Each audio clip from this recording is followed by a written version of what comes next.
The sky above New York turned red at exactly 3:01 p.m. No one knew why. People stopped walking.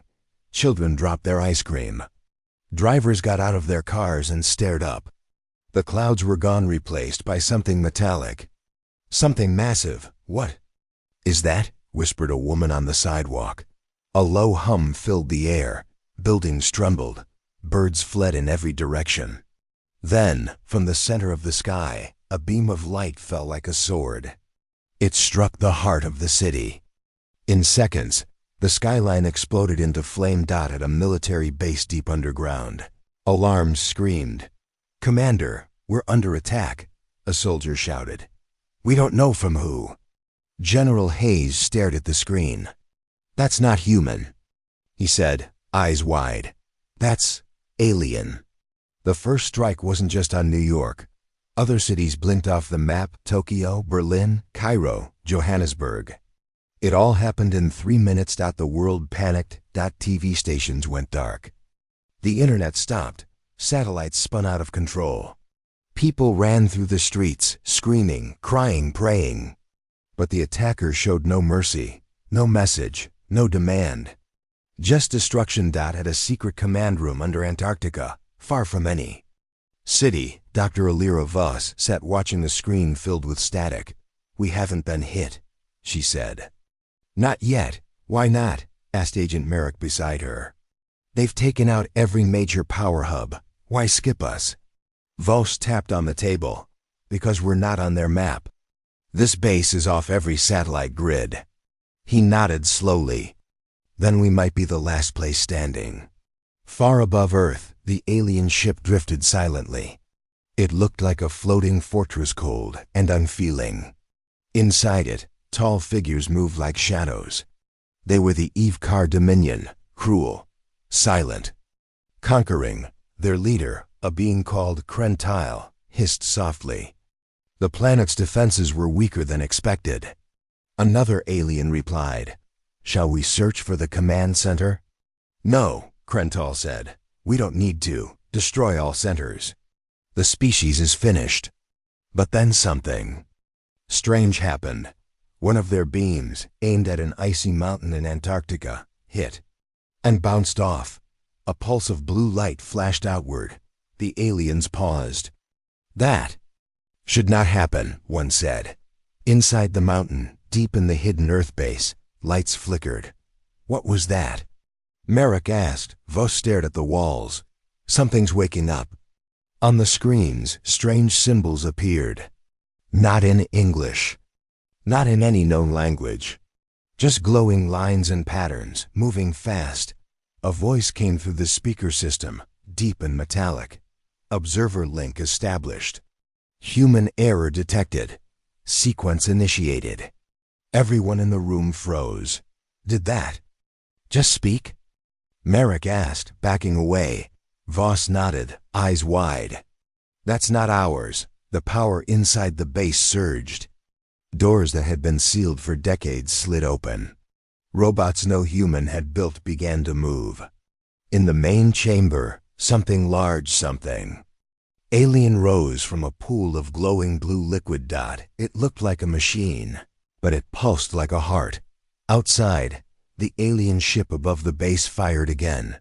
This time, the pulse didn't just bounce back, it exploded upward. In space, one of the HFY dreadnoughts shattered into dust. Back in the base, the strange voice spoke again. "Defensive protocol, Earth priority mode. Foreign threat identified. Humanity shall not fall." "Who built this?" Merrick asked, staring at the glowing heart machine. Voss swallowed hard. "Not us, but someone or something hid it here." At that moment, a signal was broadcast across the planet. Every working screen phone, laptop, or TV flashed one message in bold letters. "You were not ready. You are now being prepared." People everywhere stopped in their tracks. In the alien mothership, Krentile stepped back from the control platform. "There is another power here. Something older than these humans." One of the aliens shook its head. "We must retreat." "No," Krentile said. "Now we finish this." But it was already too late. From beneath the earth, beams of light rose from hidden places, deserts, oceans, jungles. They were not human weapons, they were ancient. An angry dot in one blinding moment, 2 more alien ships were erased from the sky. On Earth, Voss turned to Merrick. I think we didn't just survive. What do you mean? I think we woke something worse. The silence after the first alien attack felt heavier than the destruction itself. Across the world, people tried to understand what had just happened. Major cities were burning. Communication networks were broken. Governments were silent, but one strange thing kept happening everywhere. A pulse. Not a sound or a light, but something else. Radios crackled even without power. Phones buzzed without batteries.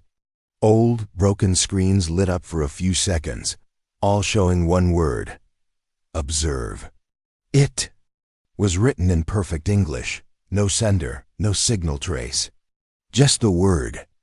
Over and over. In a small bunker in the Rocky Mountains, Sergeant Lena Cruz stared at her old radio.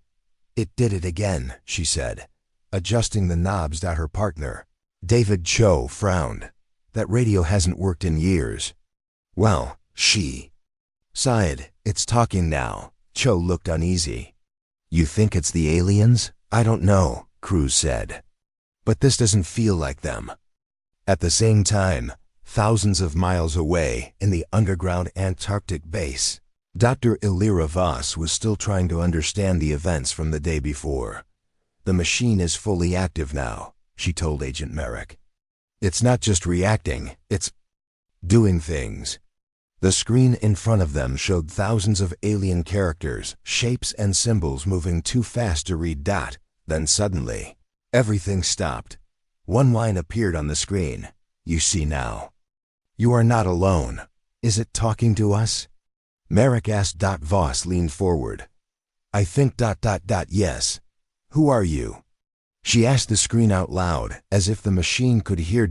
It replied instantly. I was left behind. For a reason. Before they could ask more, a loud beep echoed through the room. Another console lit up. Global activity spike, Merrick said. The pulse is spreading. On a map of Earth, red dots appeared everywhere. Mountains, oceans, deserts. Places untouched by war or technology. They're all lighting up, Voss whispered. Like someone planted pieces of something. Suddenly, every screen in the base turned white. A low tone filled the air. It wasn't just a sound, it felt like it was inside their heads. Then, in the clearest English yet, the system spoke. Humans must understand. This is not invasion. This is correction. Merrick stepped back. Correction? What does that mean? But, the voice continued, you woke what was hidden. They struck first. You must choose your path now. Across the globe, people started reporting visions. Children drew strange circles in the dirt. Old men dreamt of stars they had never seen. Soldiers heard whispers in empty rooms.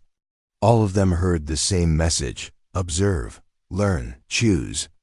In a refugee camp outside Paris, a little girl named Amira sat up in the middle of the night and spoke in a voice not her own. They broke the silence. Now the watchers move. Her mother screamed and hugged her, but Amira simply smiled. It's okay, she said. The watchers are kind, but they are not patient. Back at the base, Voss was trying to pull data from the machine, but the code was changing too fast. It's rewriting itself, she said. Every minute, like it single quotes S. learning us. Agent Merrick's radio crackled. We just got a report from orbit, he said. One of the alien scout ships tried to scan the Pacific Trench. It vanished. What do you mean vanished? I mean, it just disappeared. No explosion, no signal. 1 second it was there, the next it wasn't. Voss turned pale. That's near one of the red dots. Then the voice returned. They should not have looked there. The gate must remain closed. Gate? Merrick asked. What gate? But the machine was silent again.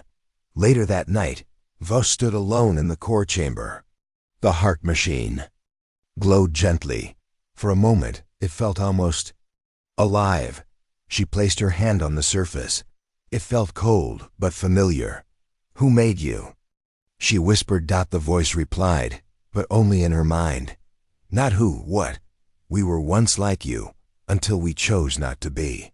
Voss pulled back, breathing hard. "You were human. We were more. We gave up fear, gave up war. But someone had to watch the galaxy. Someone had to stay behind. To wait for the mistake." Voss tried to understand. "You waited here? For the aliens? ***. No," it said. "We waited for you to grow. The mistake was always human blindness." Suddenly, the room shook. Red lights flashed. Unknown. "Object approaching," a soldier yelled from the hall. "It's descending fast." Voss and Merrick ran to the command screen. It showed a sleek black object crashing into the desert near Nevada. But before impact, it stopped mid-air. Just hovered. Then it released another pulse. All electronics in the western U.S. flickered, but didn't die. Instead, every speaker said the same thing in that now familiar voice. "This one is a gift. Study it, or suffer more."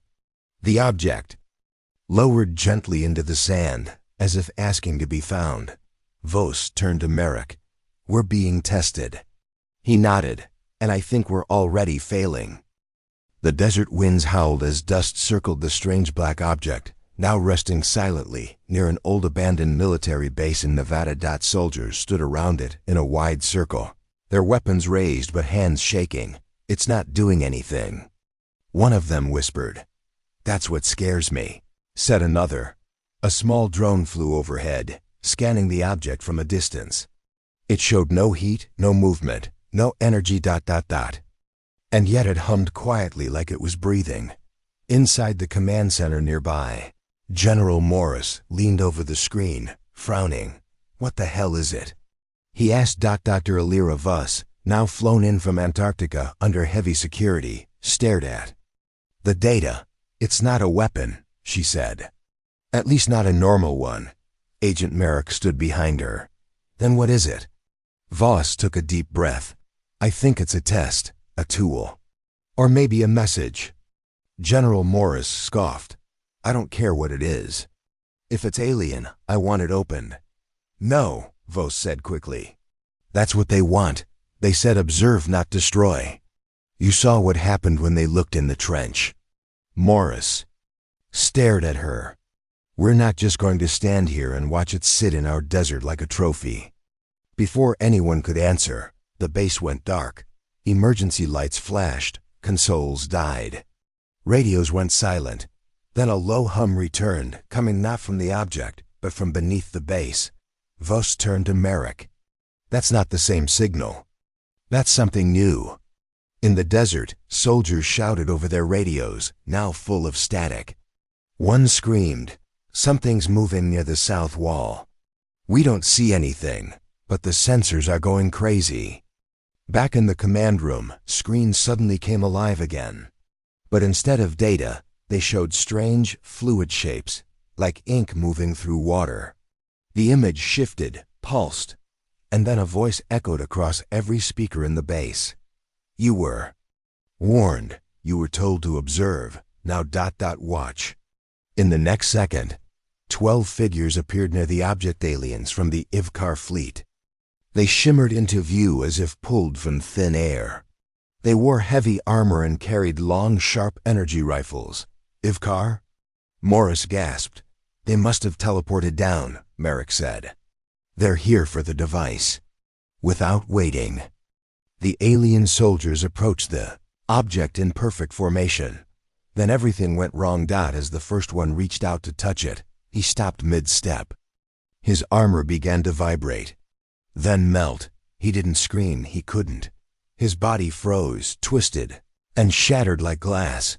The other 11 turned to run, but none got far. Invisible tendrils of blue light whipped out of the ground, slicing through their weapons and armor like paper. One by one, they fell dead before they hit the dirt. There were no gunshots. No explosions. Just silence. Then the wind. Inside the command center, everyone stood frozen. What just happened? Morris whispered. Voss stared at the monitor. Defense. Not ours. The object pulsed once, and then went quiet again. But then something new happened. One screen flickered and showed a live feed from Site Echo 9, the base in Antarctica. The heart machine there was glowing again, brighter than before, and a message appeared across both bases at once. Phase 1 complete. Hostile agents removed. You are not ready for the second wave.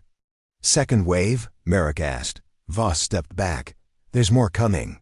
Suddenly, alarms screamed again. Another. Evcom's ship had entered Earth's atmosphere, but this time, it wasn't attacking. It hovered far above the Nevada site, scanning everything below. It's looking for them, Morris said. Looking for their lost squad. We need to evacuate, Merrick said. They'll bomb the site just to wipe the evidence. No, Voss said slowly. We stay. We let it play out. You're insane, Morris shouted. No, she replied. I think it's still testing us. And if we run ... we fail. The alien ship fired. A massive beam shot down from the sky, but it never hit the ground. Instead, it stopped midair, frozen in space, like it hit an invisible wall. Then, the beam was reflected back. The Evkar ship cracked in half, its wreckage burning as it fell into the sea. Everyone in the base stared at the screen, speechless. Agent Merrick finally said what they were all thinking. Whatever we woke up. It's protecting us. No, Voss replied. It's protecting itself. We're just lucky we're still useful. That night, while the rest of the base went silent, Voss stayed in the command room. She looked again at the alien machine, the one still sitting in the desert, untouched. And for the first time, it opened. Not with force. Not with noise. It simply unfolded, like a flower blooming. Inside was not a weapon. It was a chair. A single, glowing seat surrounded by holographic rings of light. A message appeared. Human interface required. Observation complete. Preparation begins. The chair glowed softly in the center of the alien machine, untouched and waiting.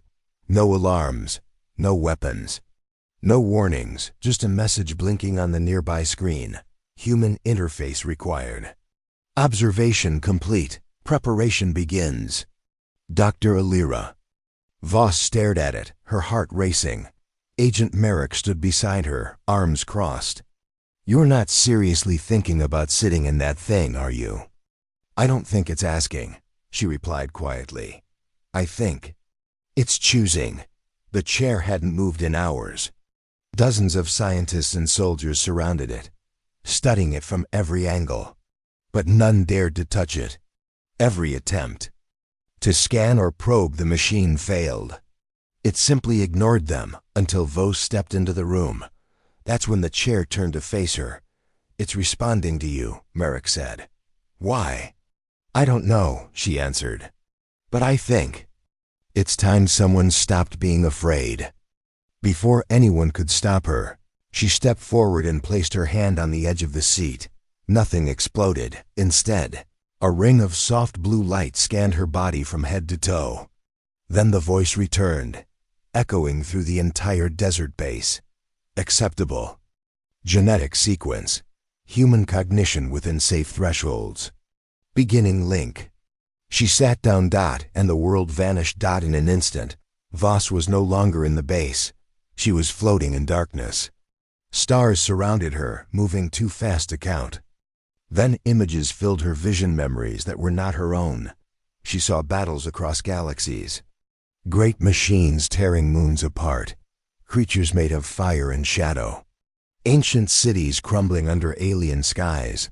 But most of all, she saw humans, thousands of them, from all over time. Some were warriors. Some were builders. Others were just children. They were all watched. Then a voice spoke directly into her mind. They feared your kind. Not for your weapons, not for your numbers, but because you Learn, you change, you evolve too fast. Who are you? She whispered into the void. I am what remained, a warning. A guardian, a mirror. The images shifted again, this time showing the Eve car. The alien invaders weren't the first. Others had come before. They too were erased. Every empire grows until it reaches Earth. Every one of them breaks. Why? Voss asked. Because Earth is a trigger. A seed of something dangerous. Something unpredictable. Back in the real world, Merrick watched as Voss's eyes turned completely white. Her body glowed faintly, but she was still breathing. Vital, steady, said the medic beside him. She's alive, but something's happening in her mind. Brain activity just spiked. Get her out of there, Merrick ordered. We can't, the medic replied. The chair won't let go. Suddenly, every screen in the base turned on. Across the globe, even without power, old televisions and devices sparked to life. The same message appeared everywhere in bold letters. You were sleeping, now you are needed. People around thee.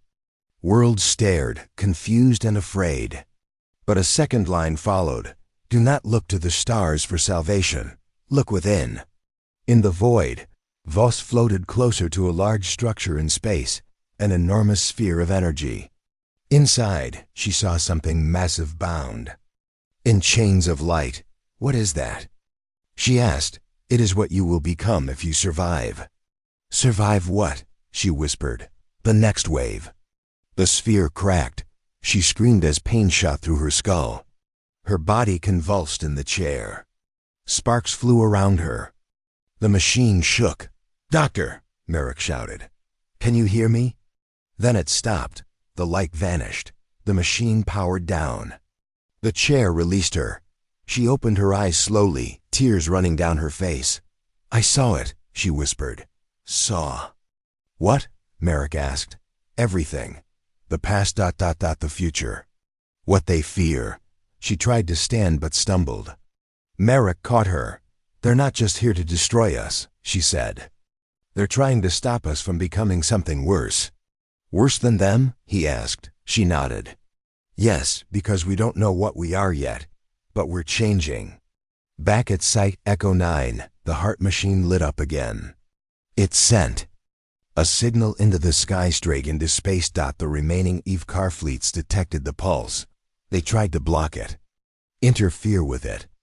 But the signal was too fast, too complex. Inside the command ship, Krental, the alien leader, stared at the symbols dancing across his screen. This can't be human, he hissed. It's not, another replied. It's older, much older. Then something strange happened. Their weapons went dark.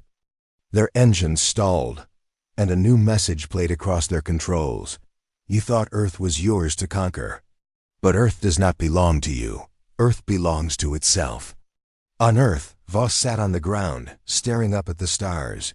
They tried to kill us, she said quietly, and instead, they woke something worse. Merrick looked at her. Do we still have a chance? She smiled weakly. Yes, but only if we stop being afraid. We have to understand what's inside us.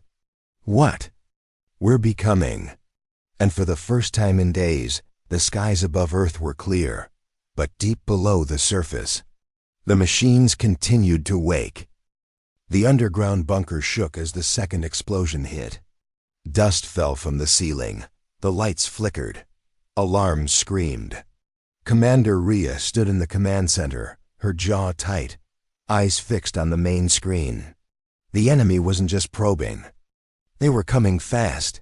Status? She snapped.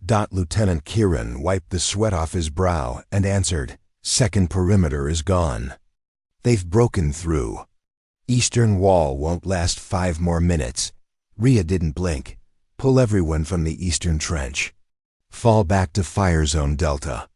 But Commander, Kieran protested, that's our last do it. She cut him off. This is the trial we trained for. Outside, the sky burned red. The invaders weren't like the others. These ones didn't negotiate. No warning, no demands. They landed and started burning cities. Not with bombs, but with heat waves silent, invisible, and deadly. Half of Earth's defense forces never saw it coming. Rhea turned to the silent figure at her side. He wasn't human. He looked almost like 2 arms, 2 legs, short black hair, but his eyes glowed silver. "You said you'd help us if we stood our ground," she said. "Well, we're standing, now what?" The alien, who called himself Kale, nodded slowly.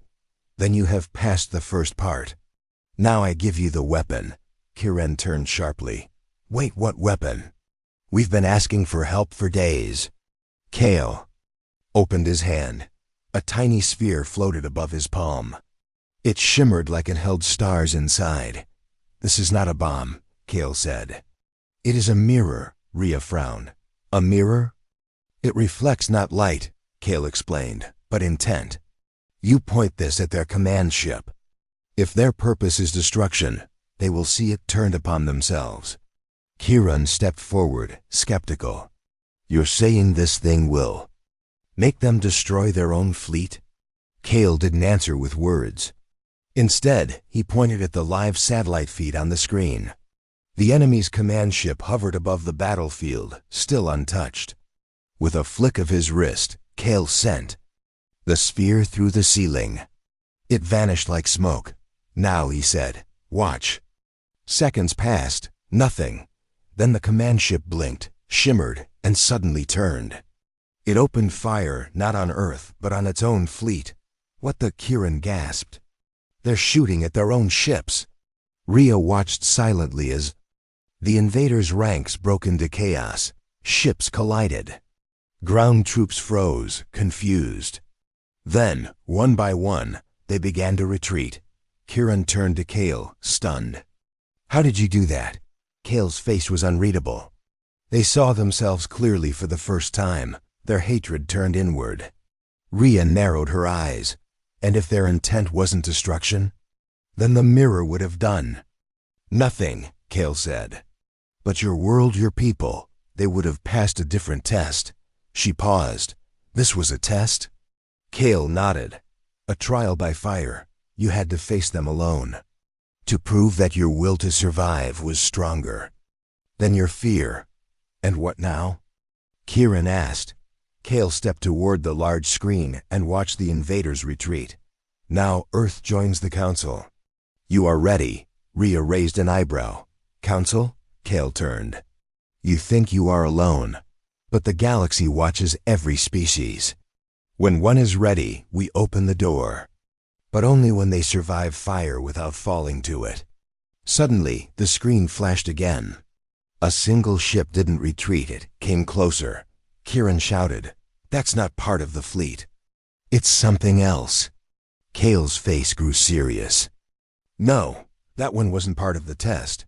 Rhea blinked. "What do you mean?" "The real enemy," Kale said quietly, "has seen your response, and now they come to break what you've built." The tension returned. The lights dimmed again. "We just passed your trial," Rhea said bitterly. "And already there's another one?" Kale looked at her with a strange kind of pride. "You are human. Trials will never end, but now you are no longer alone." The screen showed the new ship entering Earth's orbit. It was unlike anything seen before, shaped like a perfect ring, black as night, silent as a ghost. Kiran whispered, "What is that?" Kale's voice dropped. "A predator of civilizations." Then, "Why didn't you warn us?" Rhea snapped. "Because now," Kale said calmly, "you can fight it, and maybe even win." The bunker fell into silence. Then Rhea said, "Well, let's give them hell." And humanity, armed not just with weapons, but with courage, unity, and a new mirror of understanding, stepped into the next fire. This time, they wouldn't face it alone. Captain Alira stood at the edge of the control deck, her 4 eyes narrowing as the hologram of Earth's solar system flickered before her. "We underestimated them," she said coldly. Commander Dranok, the largest of the Zulkari warriors, crossed his arms. "We studied their ships, their weapons, their history. They were simple, weak. No, Illyra whispered. They were silent, and we mistook silence for weakness. Behind them, the ship's alert system started flashing red. Loud beeps echoed through the hall. A young technician shouted from the console, multiple warp signatures coming in fast. Dronach turned, confused. Who? No one knew we were here. The screen lit up, showing a fleet of unknown ships, black, silent, and sharp-edged like they were carved from shadow. Itself. Human warcraft. They found us, Illyra muttered, her voice shaking. Just days ago, the Zulkari had led a brutal assault on Earth's outer colonies. It was meant to be a warning. They didn't want Earth to join the Galactic Council. So they attacked, burned cities, took prisoners, laughed as humans ran. They hunt like beasts, Dronach had told the Council proudly after the first strike.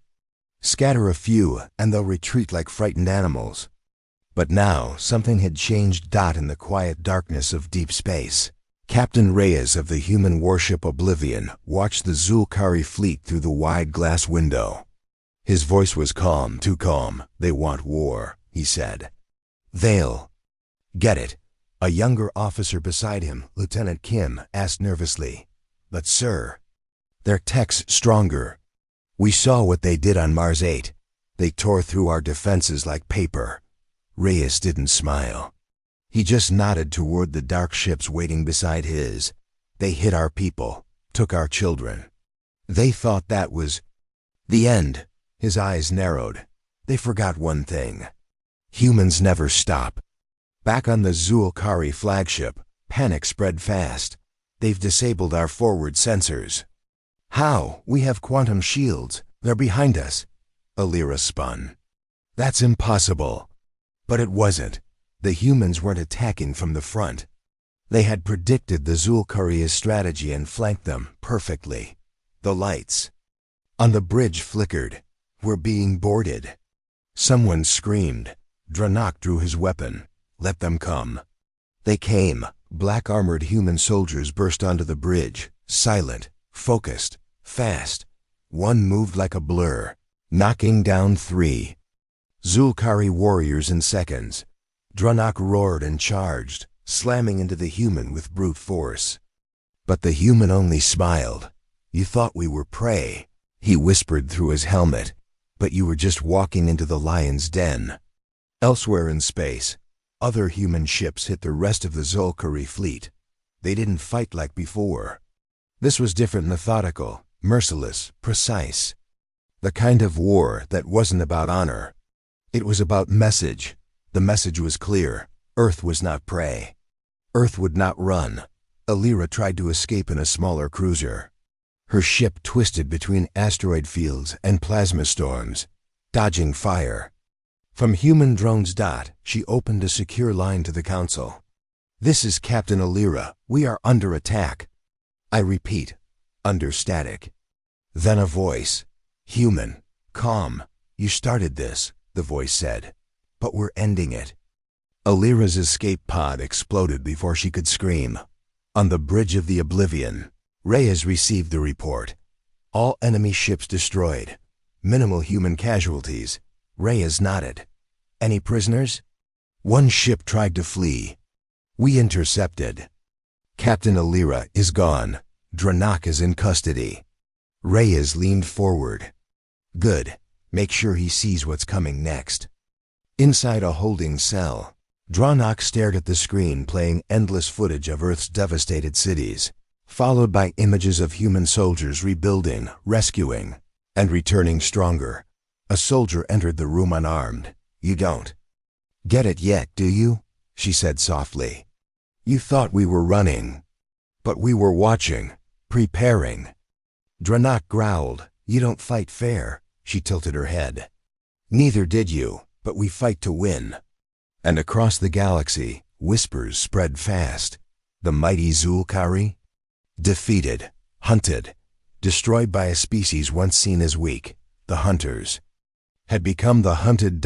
And the galaxy had just learned the cost of waking humanity. The sky was quiet. Too quiet. Captain Lena Rourke stepped off the landing ramp, her boots crunching against the black dust of the unknown planet. Her team followed close. Sergeant Cal, Medic Juno, Techie Alex, and Rookie Ty. The planet wasn't on any chart, no signal, no name, just there. "Are you sure this is the right place?" Cal asked, scanning the horizon with his visor. Lena nodded. "The distress call came from here, civilian tone, Earth frequency." And it repeated one word over and over. "Remember." Ty shivered. "Creepy." They moved toward the ruined structure. Ahead, half-buried stone walls, strange angles, and a thick layer of ash coating everything. No signs of life, no bodies. Just silence. Alex knelt by a small pillar. "Captain, this isn't stone, it's metal. It's old." "How old?" Lena asked. Alex tapped it gently. "Thousands of years. But here's the weird part, these marks, they look human." "Impossible," Cal muttered. "Humans didn't leave Earth until 500 years ago." Inside the ruins, a hallway led deeper into darkness. The lights on their suits flickered as they entered. Then the voices started, not from ahead, not behind. From inside their own helmets. "Lena," a soft whisper. She froze. "Did anyone else hear that?" "I did," Juno whispered, her voice shaking. "It said my name." Ty started to panic. "Someone's in our comms." Alex shook his head. "No, this is inside, not transmitted. More like played in our heads." The hallway led to a large chamber round, with a glowing orb floating at its center. The moment they stepped inside, the orb pulsed, and the memories began. Lena staggered as a wave of images hit. Her Earth, but not her Earth. A city in flames. Strange ships in the sky, a woman's scream, a child running. Then nothing. Juno dropped to her knees. "I just saw myself, but older. And I was dying." Cal leaned against the wall, pale. "I saw war. I was a general. I burned the planet." Alex looked terrified. "This thing's dumping memories into our heads, but they're not ours." Ty backed away. "We have to leave now." But the orb pulsed again, and Ty collapsed. "Ty!" Lena shouted, rushing to him. But he was breathing barely. Alex's hands flew over his scanner. He's still alive, but something's happening in his brain. "Memory overload," Juno whispered. "This place is alive. It's not just showing us things, it's feeding." Lena stood. Her voice was sharp now. "We destroy it before it kills us." But the orb spoke, not in words and thoughts. "You are us. We are you. You left. We remained. We remember what you cannot." "What does that mean?" Cal growled. The orb dimmed, then brightened again. The war erased. The guilt buried. We were left behind to carry the truth. Lena narrowed her eyes. "You're saying ... we did this?" "Earth. Did something terrible?" "Not Earth. You. Before the memory purge. Before the cleansing." Juno gasped. "The old legends. That humanity once committed a galaxy-wide atrocity, then wiped its own memory of it." The orb pulsed faster. "We are the echo, the punishment, the truth. You cannot run from yourselves." Suddenly, Ty gasped and sat up. His eyes glowed for a second, then faded. "I saw everything," he whispered. "We burned 1,000,000 lives to win.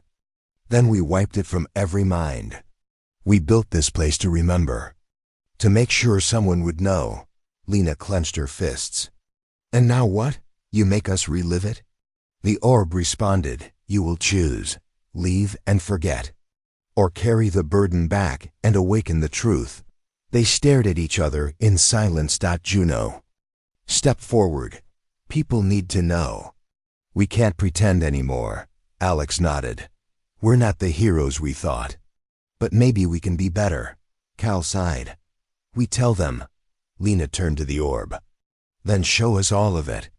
And let us go." The orb flared. Images flooded their minds. Pain, war, betrayal, but also hope. A decision long ago to hide evil by forgetting. And now, a choice to face it.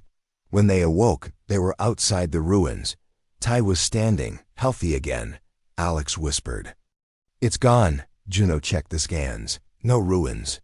No orb. Nothing. Lena looked at her team. "Then we carry it, all of it. We tell Earth. And this time, we remember." The ship lifted off, silence heavy inside. But their mission now. Clear. They weren't just explorers anymore. They were messengers of truth. And the galaxy would never be the same. The silence in the Galactic Council Hall was heavier than ever before. Dozens of alien species sat frozen in their high-backed chairs. Lights flickered gently above, casting soft shadows over the worried faces. At the far end of the room, where power once resided, now stood a single human. Captain Sarah Monroe didn't speak yet. She watched them, eyes narrowed, shoulders straight. A black patch covered the spot where her left eye used to be, a reminder of the last war Earth didn't start, but finished. An Uvar delegate finally broke the silence. "Why are you here, human?" "The war is over. We surrendered." Sarah stepped forward slowly. Her boots echoed across the cold floor. "Yes," she said calmly. "But what comes next? That's what you're all really afraid of." A ripple of murmurs spread among the delegates. "You want revenge?" hissed a slender, golden-skinned alien from the Verk Dominion. "Is that why you've come alone?" Sarah smiled, but it wasn't warm. "No, I came to explain your future." Another delegate leaned forward, his silver gills flaring. "Our future? You think humanity has the right to decide that?" "You had your chance," Sarah said. "You ruled this galaxy with arrogance. You thought Earth was weak. You sent fleets. You burned cities. You turned our skies black with fire." She paused and looked around the chamber. "And still, we stood. And then we fought back. You exterminated entire armadas." One shouted. "We defended ourselves," she replied. "Then we made sure it would never happen again." There was silence again, not from fear now, but from realization. Everyone in that hall had seen the final Earth counterattack. No weapons known to the galaxy had matched the human assault. Ships that bent gravity, weapons that tore time, AI commanders that predicted battles before they began. A small, trembling voice came from the back. "What do you want from us?" Sarah walked to the center of the chamber. A single holographic globe appeared beside her, showing the Milky Way. "Not vengeance," she said. "Not slavery, and not your resources." She tapped the globe. It spun. "We want balance. This galaxy can't survive if ruled by fear. And you proved you can't lead it. So you want to lead it?" Another delegate asked. "No," Sarah said, shaking her head.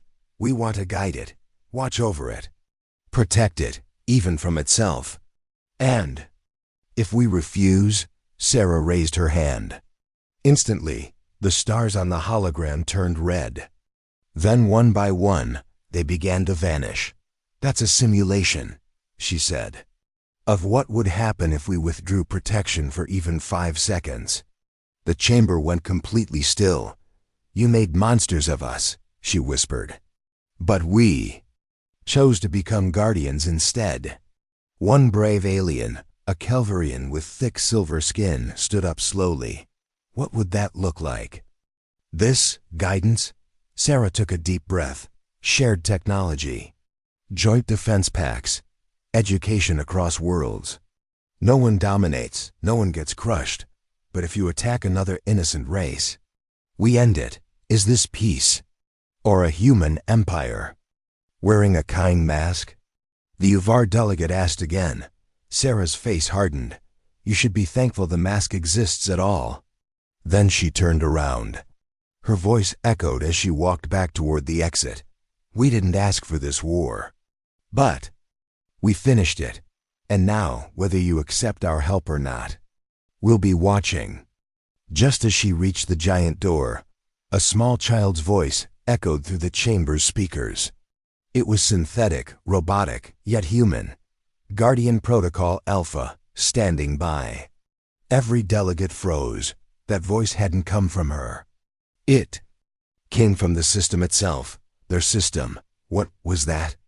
Someone whispered. Sarah smiled for the first time. That is Earth's final weapon. A system seated in every communication relay across the galaxy. It watches, it learns, and if needed, it acts. You planted it during the war? The Calvarian asked, eyes wide. We did more than fight, she replied. We prepared for this moment. For peace. And then, with a soft hiss, the doors slid open. She didn't look back. Behind her, the galaxy finally understood something terrible and beautiful. Humanity had changed. They were no longer the threatened. They were no longer the invaders. They were the balanced. They were the shield. They were the watchers in the dark. And in that silence, as delegates sat stunned, one ancient truth returned with terrifying clarity. The galaxy had awoken a sleeping giant. And now, that giant stood watch over every single star. From now on, this galaxy was not ruled by power. It was guided by fear. Fear. Of Earth,